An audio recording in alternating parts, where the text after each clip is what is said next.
Hello all, this is Manjusha Bhosle from KK Wag Polytechnic Nashik. Today we will see the concept of virtual memory which comes under memory management of operating system. Basically the virtual memory is implemented via paging and segmentation. So we will first look virtual memory and then we will go for implementation of paging as well as segmentation. The objectives of this video are to understand the concept of virtual memory, then to know the implementation of paging as well as segmentation, and then we will see the difference between segmentation and paging. So first of all, we should know the purpose of virtual memory or benefits of virtual memory. Virtual memory is used to pretend that our main memory is so big that we can put multiple tasks in it and we can execute them. So virtual memory is a storage allocation scheme in which secondary memory can be addressed like it is a part of main memory. So it is a technique that allow us to execute more and more processes that may not be in the main memory, only its part or some of it are in the main memory and remaining may be on the secondary storage. So generally virtual memory is defined as the separation of user logical memory from its physical memory, that is only part of the program need to be in the main memory for execution, and as per the demand the another part will be loaded into the main memory. So logical address space can therefore be much larger than the physical address space, which is the main memory address space, and logical address space here means the virtual memory space. It allows address space to be shared by several processes and it allows for more efficient process creation. That means even if we have so small main memory, we can still load multiple processes and we can execute them by loading into main memory. Now we will see how it is represented, but before that we should know that virtual memory can be implemented via paging and segmentation, and further the extension of paging and segmentation is demand paging and demand segmentation. So all these concepts we will be going through. Now before going to virtual memory, we should know some of the concept like logical address, physical address, logical memory, physical memory, etc., etc. So what is logical address? When any process is executed by the CPU binds some address to the process and that address is called as logical address. So the address generated by the CPU after execution of any process is called as logical address, and collection of all these logical addresses is called as logical memory or logical address space. Whereas the memory address register store the address of physical memory and that address is called as physical address. So whenever any process is loaded into the physical memory, that is our main memory, the address is assigned called as physical address space, and collectively it is called as physical memory or physical address space. Generally there are three types of address binding: compile time, load time and execution time. So compile time and load time address binding generate similar physical as well as logical address, whereas execution time address binding generate different physical address and logical address. So whenever CPU executes any process, it creates a logical address and that differ from physical address. So there is a need of mapping also. So we will see the purpose of this virtual memory as well as how that mapping is implemented. So here we have to focus on this logical memory, which is the meaning of virtual memory. Now this is the representation of virtual memory, where the logical address space is divided into number of pages and physical memory is divided into number of frames. Indirectly the process is divided into number of pages. The size of each page is same, and physical memory means main memory is divided into number of frames where the size of each frame is same. And one thing here we have to also remember that the size of page and size of frame are equal. So both page size and frame size is equal. To map between this physical and virtual memory, there is one memory map which is also called as page table, which includes the page number and frame number. That means we can find out that which page is loaded into which frame, And there is one more thing here. This is called as a backing store, that is used for swapping purpose.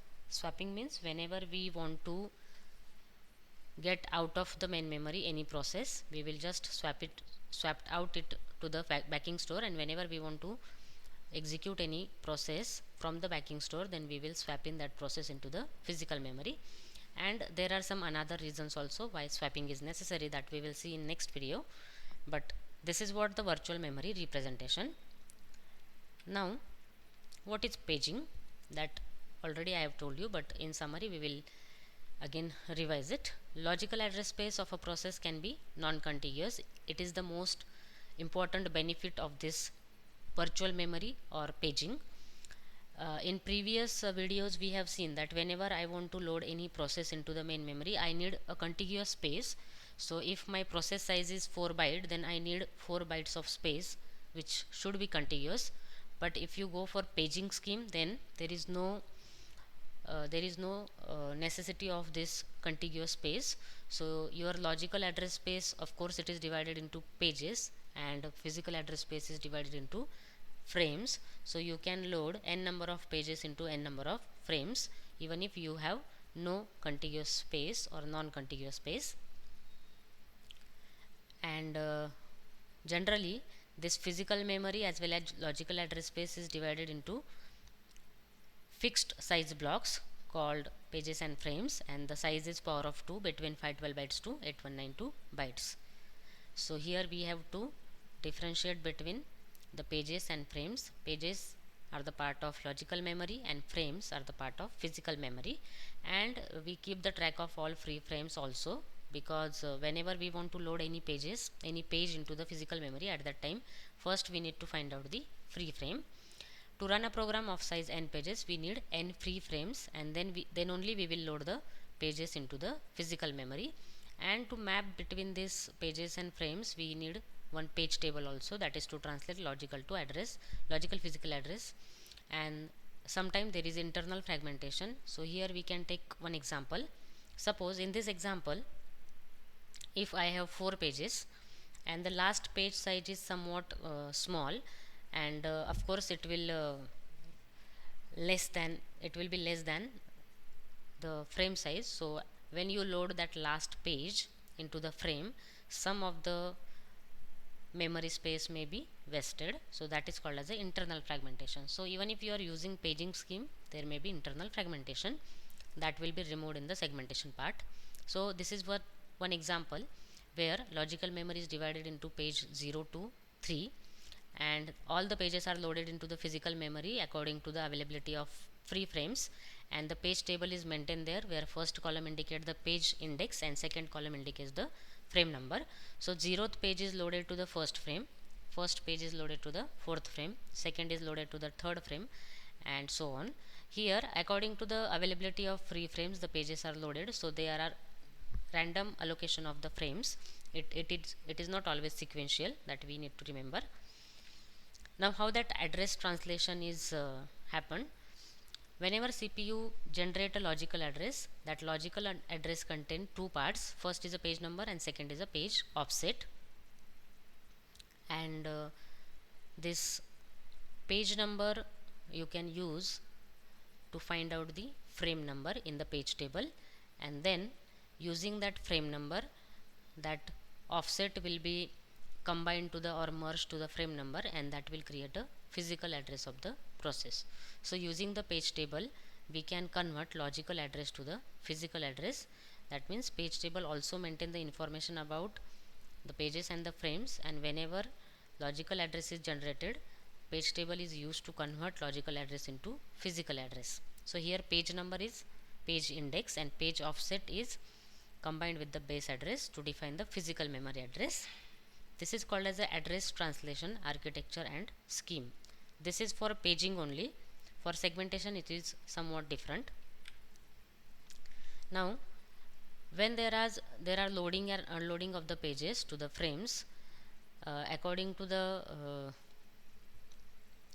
free frames, there is one list maintained, which is the free frame list, and whenever any frame become free, the frame number will be added to the free frame list, and whenever any new page you want to load into the main memory, at that time we have to search the free frame list, and then we will find out the free frame, and according to the availability we will load the page into the free frame. That's why we always get the random number of free frame. It is not always sequential. Now the next topic is segmentation. Before that, there is one more thing that I want to tell. After paging, there is a concept of demand paging, and of course, if there is a demand paging, there is a concept of page fault, page table, page replacement algorithm. These all concepts I will cover in second video, so you can learn the things related to the demand paging in the next video.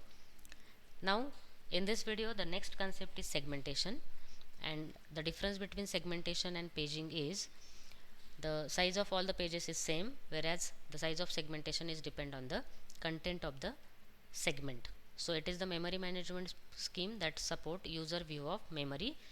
Here we can think about a program, where a program is a collection of various segment, and a segment is a logical unit like main program, main function, procedure, function, method, object, etc, etc.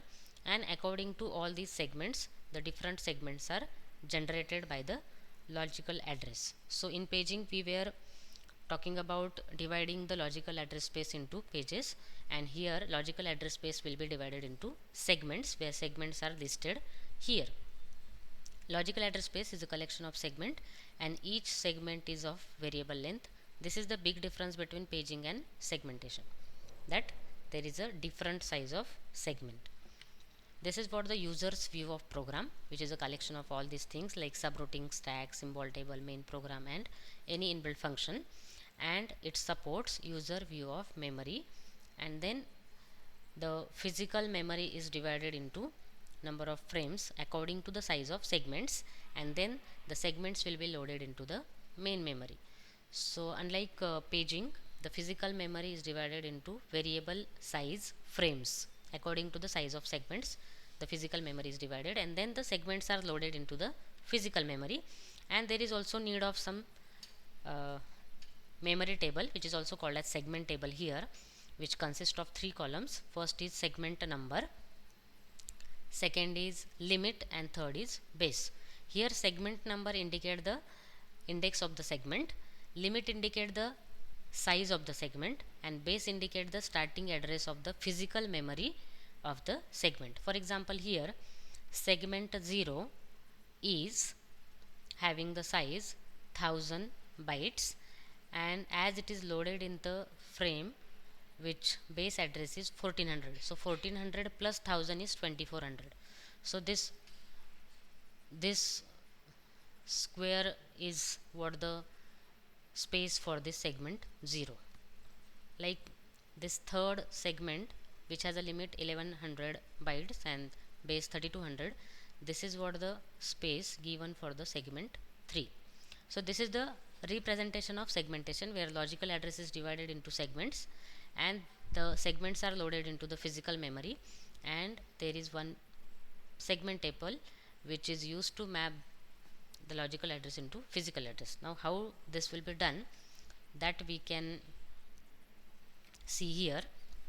As always, I told you that CPU generates the logical address, but in segmentation that logical address consists of segment number and offset. And whenever we think about this segment number, of course from segment number we will get limit and base, but this offset, it should be greater than 0 and less than limit. If it is less than 0, then of course there is error and the trap will goes to the operating system. If it is greater than limit, then it is out of bound, and again trap will goes to the operating system. So this offset should be in between 0 and the limit of the segment. So suppose here my segment number, suppose for this example my segment number is 1, and suppose my offset is 400. So here I will check, of course 400 is less than 0, it is okay, but what is the limit of third is 1100.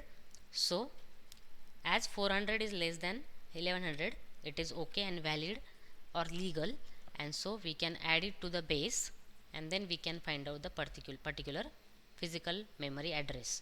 So this is how in segmentation the address translation is done.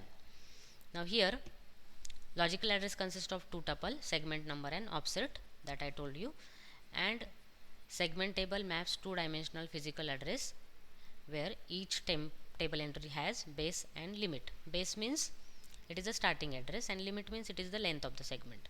And there are two register, segment table base register, which store the base address of the segment, and segment table length register store the length of the segment. But of course segment number should be legal, that is it should be less than this limit register, and offset D should be between 0 and segment limit, then only you can get the physical address. From this diagram you can find out it. And this is all about segmentation and paging, and in next video we will see the concept of demand paging, page fault and page replacement with its all algorithms. I hope you will understand all this concept. Thank you.